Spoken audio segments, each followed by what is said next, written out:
రోజు 3 మాటలు గంగా నది గంగా నది గంగా నది అని అనుకుంటే చాలు.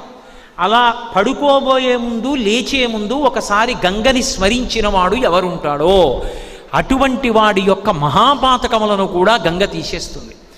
గంగ పరమశివుడి తల మీద పడేటప్పుడు అహంకరించింది. ఈయనంతటి వాడు ఈడ్చవతల పారేస్తానంది.